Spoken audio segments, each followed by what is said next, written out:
got so much motherfucking design on right now.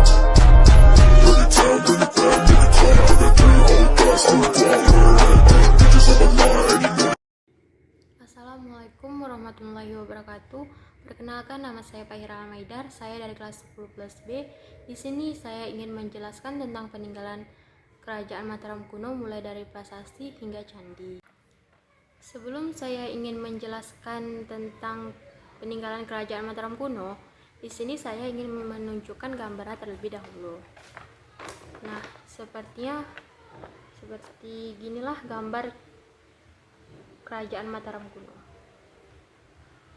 Ini dia gambar peninggalannya. Setelah saya menunjukkan gambarnya, saya akan menjelaskan tentang peninggalan kerajaan Mataram kuno. Peninggalan kerajaan Mataram kuno menjadi bukti kejayaan kerajaan tersebut di masa lalu. Peninggalan kerajaan ini meliputi candi hingga prasasti yang kini dapat dinikmati sebagai destinasi wisata. Dahulu, kerajaan Mataram kuno sering disebut dengan Bumi Mataram yang didirikan oleh Sanna.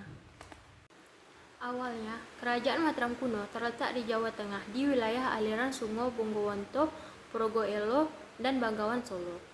Kemudian, kerajaan tersebut dipindahkan oleh MPU Sendok ke Jawa Timur. Sejarah mencatat terdapat 3 wangsa atau dinasti yang pernah menguasai kerajaan Mataram kuno, yaitu yang pertama Wangsa Sanjaya, dan yang kedua Wangsa Saindra. Yang ketiga ialah Wangsa Isana. Wangsa Sanjaya merupakan pemeluk agama Hindu beraliran Siwa, sedangkan Wangsa Saindra merupakan pengikut agama Buddha. Sementara Wangsa Isana merupakan wangsa baru yang didirikan oleh MPU Sendok. Keberadaan kerajaan ini dibuktikan dengan sejumlah benda-benda peninggalan. Sebut saja prasasti Canggal tahun 732 Masehi, prasasti Kelasaan tahun 778 Masehi, hingga Candi Borobudur dan Candi Mendut yang terkenal. Adapun peninggalan kerajaan Mataram kuno ialah ada 14 peninggalan. Nah, yang pertama prasasti Kelasaan. Prasasti Kelasaan merupakan peninggalan Wangsa Sanjaya di tahun 778 Masehi. Prasasti ini ditemukan di Desa Kelasaan, Yogyakarta. Ditulis dalam huruf Paraganari atau India Utara dalam bahasa Sekerta. Nah, yang kedua, prasasti Kedu atau Matsyasis. Prasasti Kedu merupakan peninggalan Wangsa Sanjaya di tahun 907 Masehi. Prasasti ini ditemukan di Matayasi, Kudu, Jawa Tengah, Barangka 907 Masehi menggunakan bahasa Jawa kuno. Yang ketiga adalah prasasti Ratu Bako. Prasasti Ratu Bako merupakan prasasti yang berisi tentang kekalahan Balaputra Dewa dalam peperangan dengan saudaranya sendiri, yaitu Pramodawardhani. Yang keempat dia prasasti Canggal. Prasasti Canggal ditemukan di halaman Candi Kuning Bukir di Desa Canggal, Barangka tahun 732 Masehi, dengan menggunakan huruf Palwa dalam bahasa Sekerta. Prasasti ini menceritakan tentang pendirian lingga atau lamba Semiwa di Desa Kujar Kunja oleh Raja Sanjaya. Selain itu, diceritakan bahwa yang menjadi raja sebelumnya adalah Sanna yang digantikan oleh Sanjaya, anaknya Sannaha atau saudara perempuan Sanna. Yang kelima, prasasti Kelura. Prasasti Kelura merupakan peninggalan kerajaan Mataram kuno yang ditemukan di Desa Kelura, utara Komplek Percandian Prambanan, Jawa Tengah. Prambanan ditulis dalam huruf Pragari menggunakan bahasa Sekerta yang isinya menceritakan pembuatan acara Majustri oleh Raja Indra yang bergelar Sri Sang Ramadana Jaya. Nah, yang keenam dia ada Candi Borobudur. Candi Borobudur merupakan candi megah peninggalan Mataram kuno yang terletak di Magelang, Jawa Tengah. Candi tersebut didirikan pada pemerintah Wangsa Saindra. Dikutip dari laman Kemdikbud, Candi Borobudur dinobatkan sebagai candi sekaligus monumen Buddha terbesar di dunia dengan panjang 121,66 meter, lebar 121,38 meter, dan tinggi 35,40 meter. Bentuk Candi Borobudur seperti bundan berundak yang semakin ke atas semakin mengecil, dengan stupa yang berada di puncak candi ini. Nah, yang ketujuh dia ada Candi Mendut. Candi Mendut terletak di Jalan Mayor Kuset, Kota Mungkit, Magelang, Jawa Tengah. Candi Mendut didirikan pada masa pemerintah Raja Indra dari dinasti Saindra. Yang ke-8, Candi Pawon. Candi Pawon merupakan candi yang terletak di antara Candi Mendut dan Borobudur. Dalam bahasa Jawa, pawon diartikan adalah dapur. Yang ke-9, Candi Suwu. Candi Suwu merupakan candi Buddha yang terletak di kawasan Candi Prambanan di Dukuh Bener, Desa Bugisan, Kecamatan Prambanan, Kabupaten Klaten, Jawa Tengah. Yang ke-10 ada Candi Bima. Candi Bima terletak di kawasan dataran tinggi Dieng, tepatnya di Desa Dieng Kulon, Kecamatan Balur, Kabupaten Banjarnegara, Jawa Tengah. Candi Bima diperkirakan dibangun bersama dengan Candi Arjuna sekitar abad ke-7 atau abad ke-8. Nah, yang ke-11 Candi Arjuna. Candi Arjuna mirip dengan candi di komplek Gedong Sangga. Candi Arjuna merupakan salah satu candi yang terletak di kompleks percandian Arjuna peninggalan kerajaan Hindu di dataran tinggi Dieng, Banjarnegara, Jawa Tengah. Yang ke-12 Candi Semar. Candi Semar terletak di berhadapan dengan Candi Arjuna. Candi tersebut berbentuk segi empat membujur ke arah utara sampai dengan selatan. Yang ke-13 Candi Puntadewa. Candi Puntadewa merupakan peninggalan kerajaan Mataram Hindu yang terletak di kompleks Candi Arjuna. Candi tersebut berukuran kecil tetapi terlihat tinggi. Nah, ini dia nih yang terakhir, Candi Srikandi. Candi Srikandi didirikan di kompleks Candi Arjuna. Candi tersebut berbentuk kubus dengan ketinggian batur candi sekitar 50 meter. Itulah peninggalan kerajaan Mataram kuno yang perlu kamu ketahui. Semoga bermanfaat ya.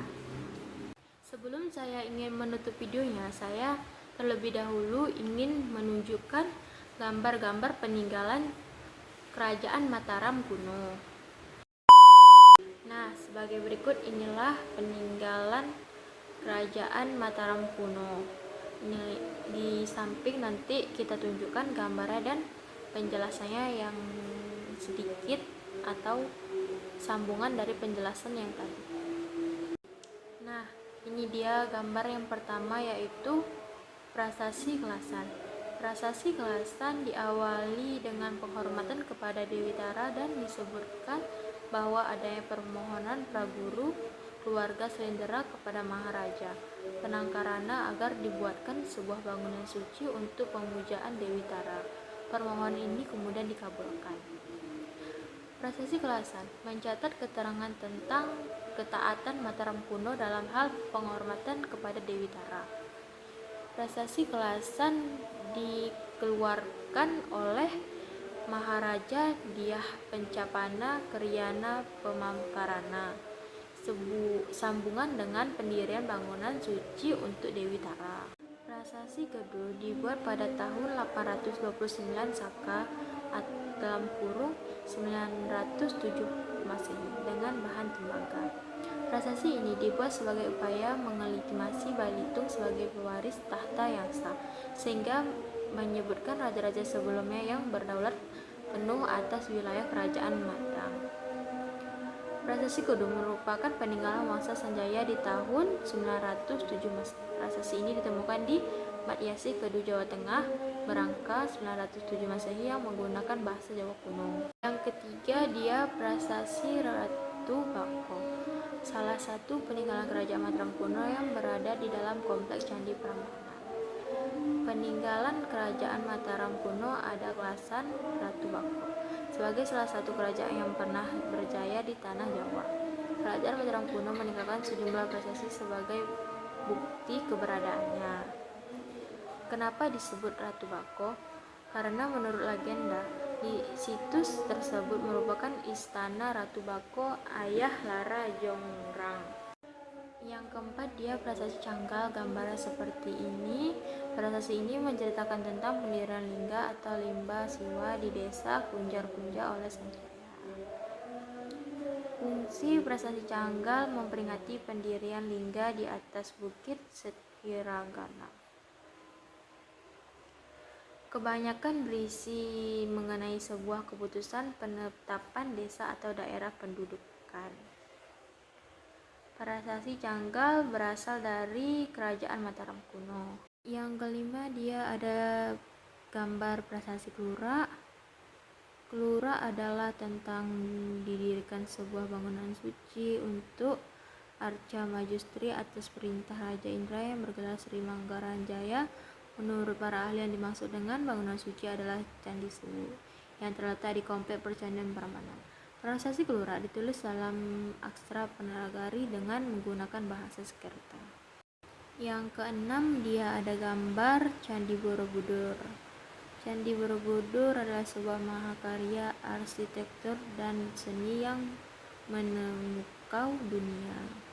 Dengan desain yang kompleks, relief indah, dan simbolisme mendalam, candi ini tidak hanya menjadi saksi sejarah dan warisan budaya Indonesia, tetapi juga menginspirasi pengunjung dari seluruh dunia. Yang ketujuh, dia ada gambar Candi Mendut. Candi Mendut merupakan peninggalan kerajaan Mataram kuno yang diyakini dibangun pada abad ke-9. Seorang arkeolog Belanda JGDE Kasparis diduga Candi Mendut dibangun oleh Raja pertama dinasti Selendra pada tahun 824, terbukti dari prasasti Karangtengah. Yang kedelapan, dia ada gambar Candi Pawon. Candi Pawon ini diperkirakan dibangun bersama pada pertengahan abad ke-8 Masehi, yaitu bersama Candi Borobudur, Candi Mendut, dan Candi Prambanan. Hingga saat ini, Candi Pawon masih berdiri dengan kokoh dari masa kerajaan Mataram kuno sampai sekarang, serta masih digunakan untuk upacara Waisak umat Buddha. Yang ke-9, dia ada gambar Candi Suwu. Candi Suwu sendiri didirikan pada masa dinasti Selendra. Pembangunan candi diawali oleh rangkai penangkaran dari kerajaan Mataram kuno, kemudian dilanjutkan oleh rangkai pikatan di masa dinasti Sanjaya. Candi Suwu mempunyai corak Buddha dan pada masa dinasti Selendra, candi ini dijadikan pusat ibadah umat Buddha. Yang ke-10, dia ada gambar Candi Bima. Candi Bima ini merupakan salah satu bangunan suci yang menempati kawasan di dataran tinggi Dieng dan memiliki tipe yang berbeda dengan candi-candi lainnya.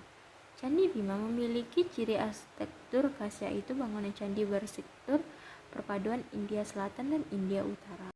Yang ke-11, dia ada gambar Candi Arjuna. Candi ini diperkirakan sebagai candi tertua di Jawa.